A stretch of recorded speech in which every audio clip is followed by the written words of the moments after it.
بالعالمین والصلاة والسلام علی اشرف الانبیاء والمرسلین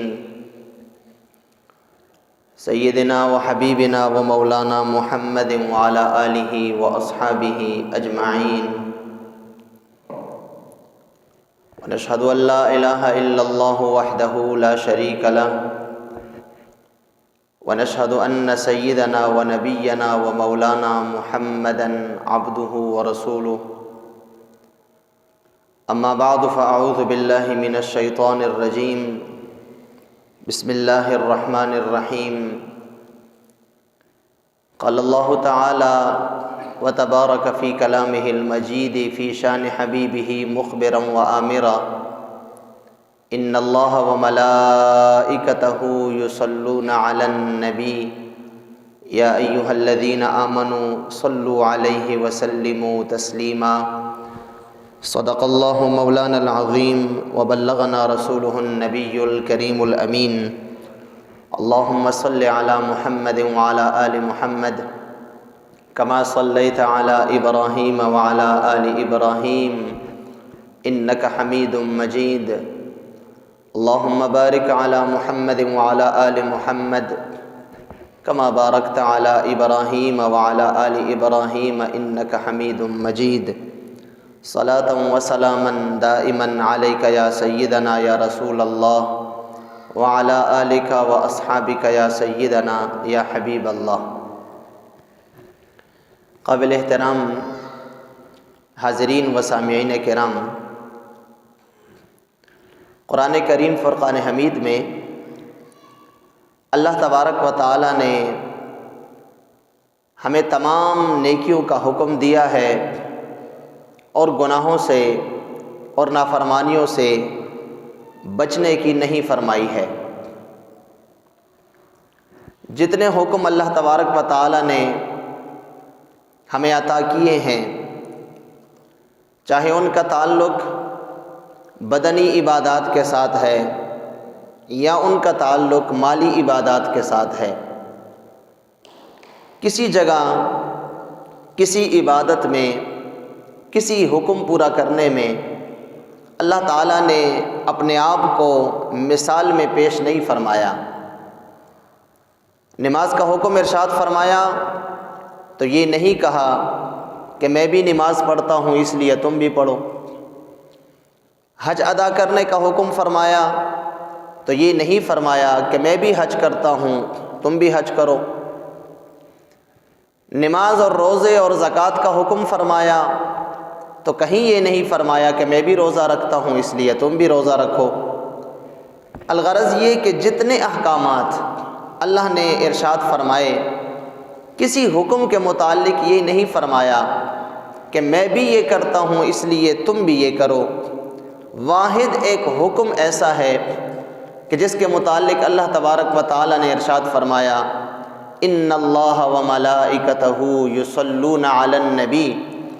بے شک میں بھی اور میرے فرشتے بھی نبی صلی اللہ علیہ وسلم پہ درود پڑھتے ہیں۔ یا ایہا الذین آمنوا صلوا علیہ وسلموا تسلیما، اس لیے اے ایمان والو تم بھی نبی صلی اللہ علیہ وسلم پہ درود اور خوب سلام پڑھو۔ تو درود شریف ایک ایسا عمل ہے، اللہ کا ایک ایسا حکم ہے کہ جس حکم کے متعلق اللہ تعالیٰ نے پہلے مثال میں اپنے آپ کو پیش فرمایا، میں بھی درود پڑھتا ہوں۔ پھر اللہ نے فرمایا میرے جو مقرب فرشتے ہیں وہ بھی درود پڑھتے ہیں۔ اے ایمان والو، جب ایسا عمل کہ جو میں بھی کرتا ہوں میرے فرشتے بھی کرتے ہیں تو تمہیں بھی پھر وہ عمل خوب خوب کرنا چاہیے۔ تو درود شریف کا ایک عمل ایسا عمل ہے، یاد رکھیے کہ جو عمل ایک طرف اللہ کی عبادت بھی ہے، کیونکہ اللہ کا حکم ہے کہ ایسا کام کرو، اور اللہ کا ہر حکم پورا کرنا یہ انسان کے لیے عبادت کی حیثیت رکھتی ہے۔ تو ایک طرف درود پڑھنا یہ اللہ تعالیٰ کی عبادت ہے، تو دوسری طرف درود و سلام پڑھنا حضور نبی کریم صلی اللہ علیہ وسلم سے محبت کا ایک بہت بڑا ذریعہ اور محبت کی بہت بڑی نشانی بھی ہے۔ اسی لیے علماء لکھتے ہیں کہ جو شخص حضور نبی کریم صلی اللہ علیہ وسلم سے محبت کرتا ہے، جو آپ صلی اللہ علیہ وسلم سے عشق کرتا ہے، اور وہ اس بات پہ فخر کرتا ہے کہ میں نبی آخر الزمان صلی اللہ علیہ وسلم کا امتی ہوں، تو پھر اسے چاہیے کہ وہ کثرت کے ساتھ آپ کی ذات پہ درود و سلام پڑھے۔ نماز ہم پڑھتے ہیں، روزہ رکھتے ہیں، زکوٰۃ ادا کرتے ہیں، صاحب حیثیت زندگی میں ایک مرتبہ حج کرتا ہے، دیگر حقوق اللہ، حقوق العباد،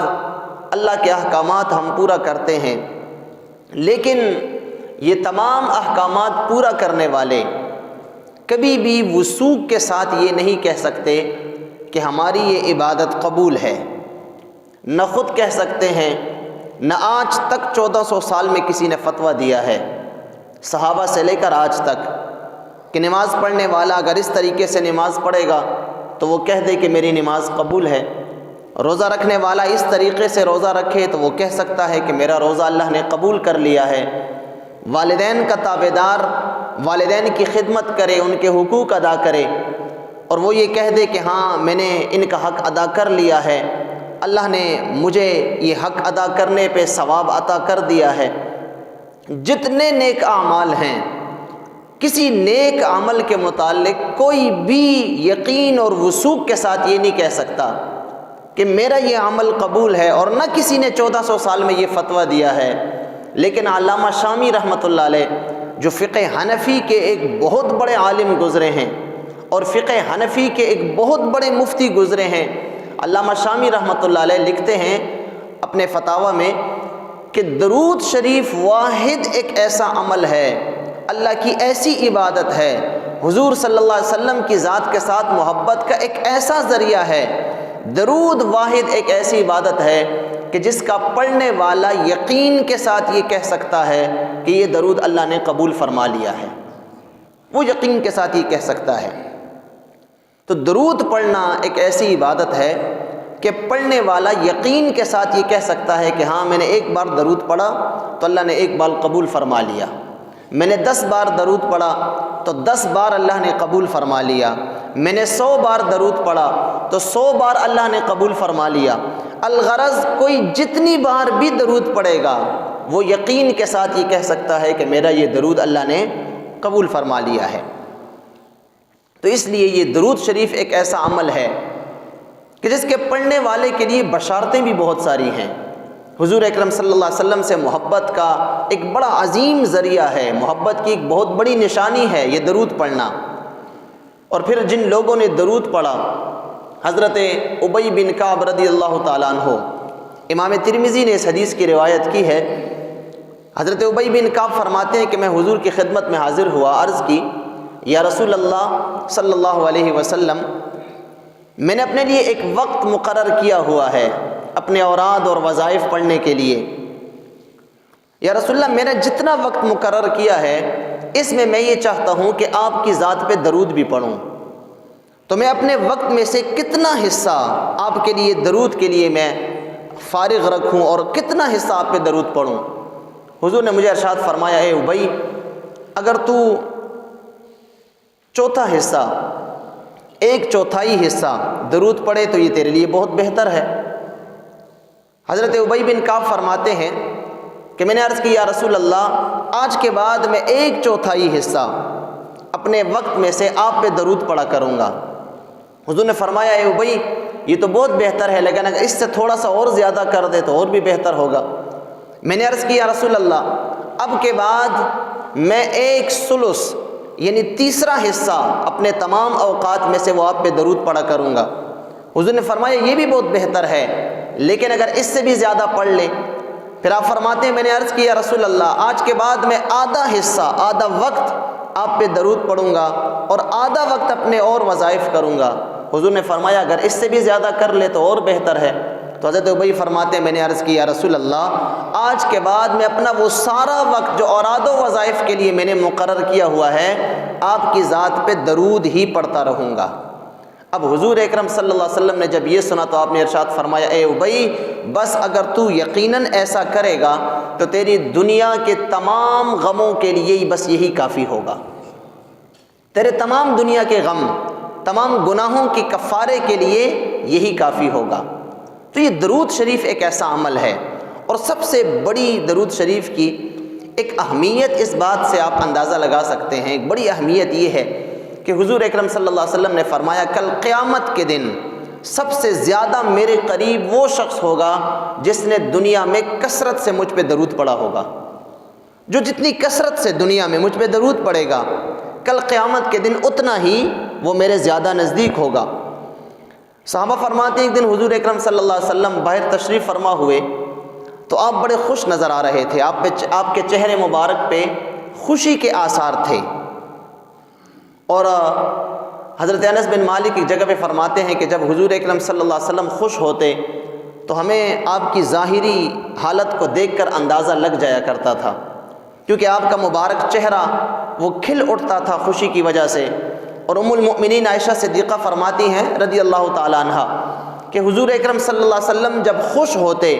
تو خوشی سے آپ کے چہرے پہ ایک خاص قسم کی چمک آیا کرتی تھی، اور آپ جب خوشی کی وقت میں، خوشی کی حالت میں جب کوئی بات کرتے تو آپ کے ان دونوں مبارک دانتوں کے درمیان سے ایک روشنی نکلا کرتی تھی جو ہمیں نظر آیا کرتی تھی۔ تو صحابہ فرماتے کہ حضور تشریف لائے تو آپ بڑے خوش نظر آ رہے تھے۔ ہم نے پوچھا یا رسول اللہ آج تو آپ بڑے خوش نظر آ رہے ہیں، کوئی خاص بات؟ تو حضور نے ارشاد فرمایا ہاں ابھی میرے پاس جبریل آئے تھے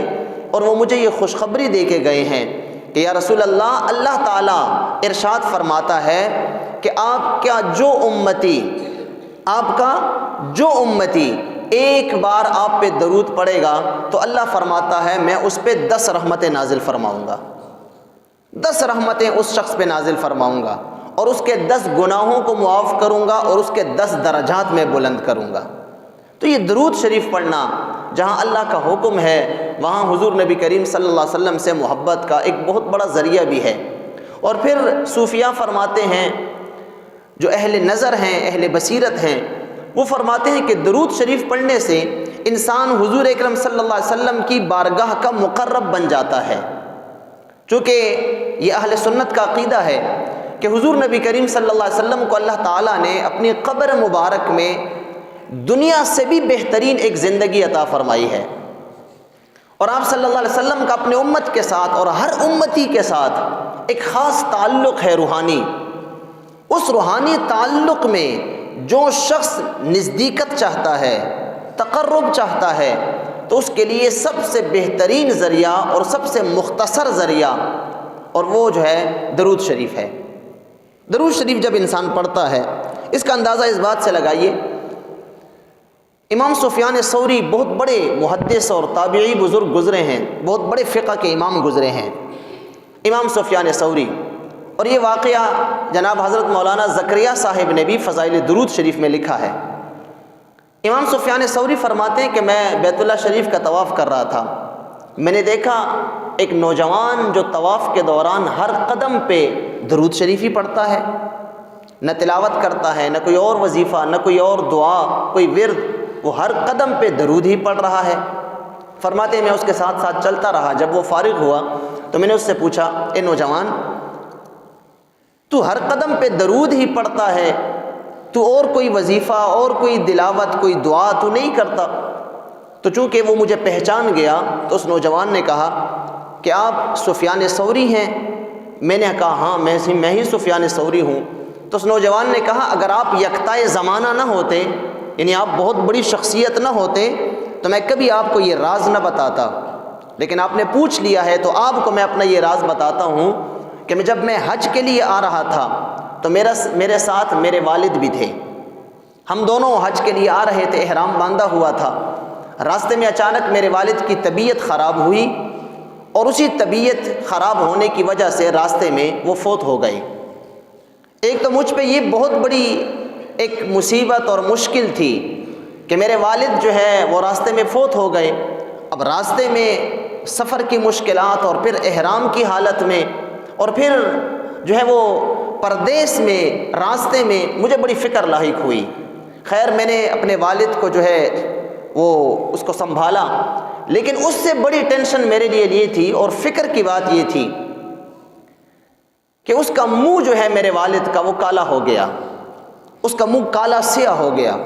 اب مجھے بہت بڑی جو ہے ایک ٹینشن یہ لاحق ہوئی کہ اب میرے والد کا چہرہ میں کیسے لوگوں کو دکھاؤں گا. میرے والد کا چہرہ دیکھنے کے قابل نہیں تھا. مجھے بہت زیادہ ٹینشن لاحق ہوئی. ایک یہ کہ وہ فوت ہوا، دوسرا یہ کہ اس کا چہرہ بھی سیاہ ہو گیا. فرماتے ہیں کہ میں اسی پریشانی کی حالت میں تھا اور میں نے سفر مسافروں میں سے اپنے ساتھیوں میں سے کسی کو نہیں بتایا کہ میرے والد فوت ہو چکے ہیں. میں نے ان کا چہرہ جو ہے وہ کپڑے سے ڈھانپ دیا اور میں اسی پریشانی کی حالت میں تھا کہ میری آنکھ لگی. تو فرماتے ہیں کہ جب میری آنکھ لگی تو میں نے دیکھا کہ ایک بڑا ہی خوبصورت شخص، بڑا ہی سفید کپڑوں میں جو ہے وہ ملبوس شخص وہ میرے پاس آیا، اور اس کا اتنا نورانی چہرہ کہ جو نور کی وجہ سے چمک رہا تھا، وہ نورانی چہرے والا آیا اور اس نے میرے والد کے چہرے سے وہ کپڑا ہٹایا، اس کے چہرے پہ اپنا ہاتھ پھیرا. اس کا ہاتھ پھیرنے کی دیر تھی کہ میرے والد کا چہرہ پہلے سے بھی زیادہ سفید ہو گیا اور والد میرے کا چہرہ وہ چمکنے لگا. فرماتے ہیں کہ اس نے یہ کام کیا. میں خواب دیکھ رہا ہوں کہ جب انہوں نے ہاتھ پھیر لیا تو وہ واپس وہ شخص جب جانے لگا تو میں نے ان کو پکڑ لیا اور میں نے پوچھا، اے اللہ کے بندے آپ کون ہیں کہ اتنی سخت مصیبت میں آپ میرے پاس آئے اور آپ نے میری اس ٹینشن کو، میری اس مصیبت کو دور کر دیا، آپ کون ہیں؟ اللہ آپ پہ رحم فرمائے. تو انہوں نے کہا تم مجھے جانتے نہیں ہو، میں اللہ کا نبی محمد ابن عبداللہ ہوں، میں اللہ کا نبی ہوں. اور یہ تیرا والد اگرچہ بڑا گناہ گار تھا، اگرچہ بڑا سیاہ کار تھا، جب یہ مرا تو اس کا چہرہ اسی وجہ سے سیاہ ہوا کہ یہ بڑا اللہ کا نافرمان تھا، لیکن اس میں ایک خصوصیت یہ تھی کہ یہ مجھ پہ کثرت سے درود پڑا کرتا تھا، اور جو بھی کثرت سے مجھ پہ درود پڑتا ہے میں ہر مشکل میں پھر اس کی فریاد کو پہنچتا ہوں. تو اے سفیان ثوری، جب سے میں نے یہ معاملہ دیکھا اور پھر جب میں بیدار ہوا تو حقیقت میں میرے والد کا چہرہ سفید ہو چکا تھا، اس سے وہ سیاہی دور ہو چکی تھی. تو اس وجہ سے اب میں نے یہ عہد کر لیا ہے کہ میں ہر قدم پہ اور ہر جگہ پہ میں صرف اور صرف درود ہی پڑھتا رہوں گا اور کچھ بھی نہیں پڑھوں گا. تو عرض کرنے کا مقصد یہ ہے کہ ہمارے صوفیاء فرماتے ہیں، اہل نظر فرماتے ہیں کہ جو شخص حضور اکرم صلی اللہ علیہ وسلم کی بارگاہ میں قربت چاہتا ہے، ایک روحانی تعلق مضبوط کرنا چاہتا ہے، ایک امتی کا جو تعلق اپنے نبی کے ساتھ جتنا نزدیک اور مقرب ہونا چاہیے وہ چاہتا ہے، اس کے لیے بڑا آسان اور شارٹ کٹ راستہ وہ درود شریف ہے. تو درود شریف کی کثرت ایک طرف انسان کو دنیا کے تفکرات سے نجات دلاتی ہے، درود شریف کی کثرت انسان کے گناہوں کی معافی کے لیے کفارہ بنتی ہے، درود شریف کی کثرت درجات کی بلندی کے لیے باعث بنتی ہے، درود شریف کی کثرت اللہ کا قرب اور اللہ کے نبی کے قرب کا ذریعہ بنتی ہے. اس لیے یاد رکھیے جو شخص بھی آج کے اس پرفتن دور میں، آج کے اس فتنے اور فساد سے بھرے ہوئے زمانے میں جو شخص ذہنی قلبی سکون چاہتا ہے اس کے لیے ایک ہی علاج علماء ربانیین وہ تجویز کرتے ہیں اور وہ ہے درود شریف کی کثرت. درود شریف کی کثرت انسان کرتا ہے، اس کے رزق میں بھی برکت آتی ہے، اس کے مال حال میں بھی برکت آتی ہے، اس کی زندگی میں بھی برکت آتی ہے. درود شریف کی کثرت ہی ایک مسلمان کو، ایک امتی کو اپنے نبی صلی اللہ علیہ وسلم کا قرب جو ہے وہ نصیب کراتی ہے. اور یہی درود شریف ہے کہ بہت بڑے بڑے اولیاء کبار، ہمارے اولیاء کرام، ہمارے اکابر، وہ صحابہ کرام تک ایک تاریخی تسلسل ہے کہ ہر ایک محدث نے، ہر ایک فقیہ نے، ہر ایک مفسر نے اور ہر اللہ کے نیک بندے نے درود شریف پڑھ کے بہت سارے کمالات حاصل کیے ہیں. بہت کمالات درود شریف کی برکت سے. امام جزولی رحمۃ اللہ علیہ ایک بہت بڑے بزرگ گزرے ہیں. فرماتے ہیں کہ میں ایک مرتبہ راستے میں جا رہا تھا، نماز کا وقت ہوا، میرے پاس پانی نہیں تھا، قریب دیکھا آبادی میں پانی مجھے نہیں ملا. میں بڑا پریشان تھا کہ نماز کا وقت جا رہا ہے اور میرے پاس پانی نہیں ہے. میں جاتے جاتے آبادی میں ایک کنویں کے پاس پہنچا. اب وہاں پہ کنویں میں پانی تو تھا لیکن میرے پاس کوئی ذریعہ نہیں تھا پانی نکالنے کا. میں اسی پریشانی کی حالت میں اس کنویں سے ارد گرد کوئی چیز ڈھونڈ رہا تھا. اتنے میں ایک چھوٹی سی بچی آئی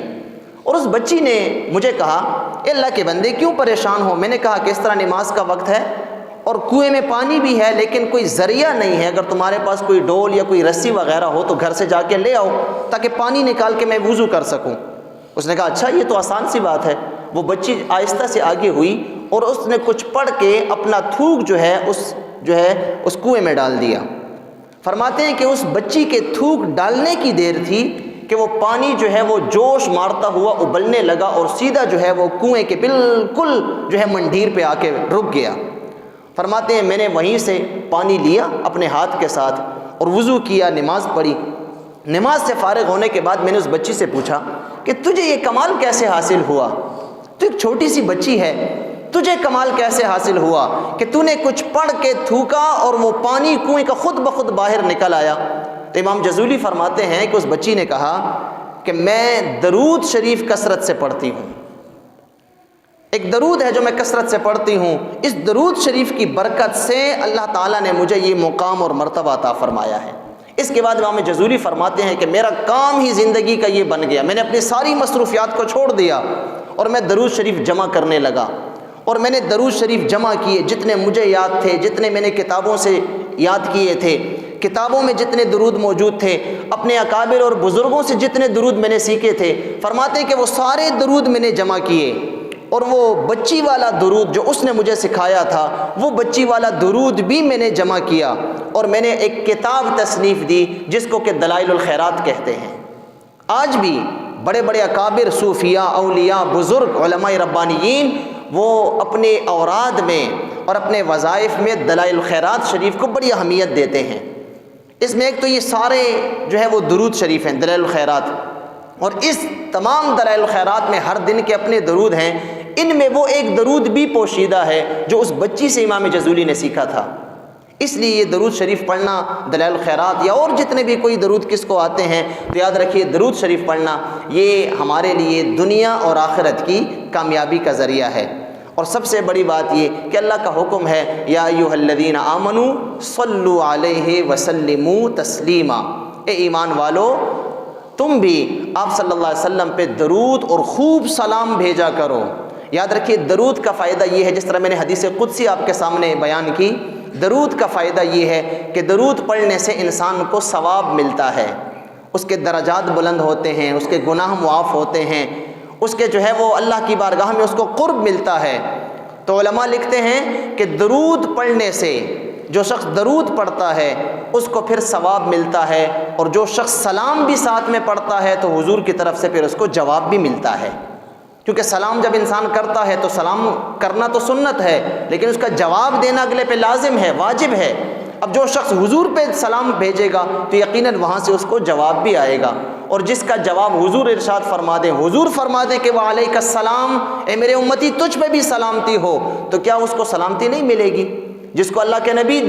جس کو اللہ کے نبی جو ہے وہ جواب دے دیں اور سلام جس کو کریں تو یقیناً اس کے لیے دنیا اور آخرت کی کامیابی کا یہی ایک بہت بڑا ذریعہ ہے کہ اللہ کے نبی کی جو ہے وہ مبارک زبان سے اس کو دعا دی جائے۔ اس لیے درود شریف کی کثرت کیجیے، کم از کم ہمارے اکابر فرماتے ہیں کہ کم از کم دن میں ہر امتی کو 100 مرتبہ تو ضرور درود پڑھنا چاہیے،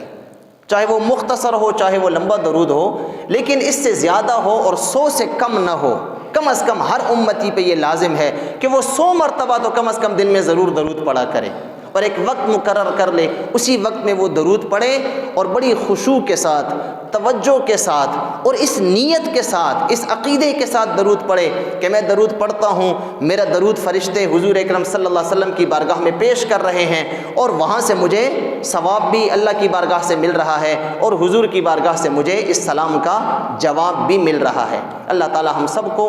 ان باتوں پہ عمل کرنے کی توفیق عطا فرمائے، اپنے نبی صلی اللہ علیہ وسلم سے محبت اور پھر اس محبت کی نتیجے میں اللہ ہم سب کو درود و سلام کی کثرت توفیق عطا فرمائے۔ وصلی اللہ تعالی علی خیر خلقہ محمد وآلہ وصحبہ اجمعین۔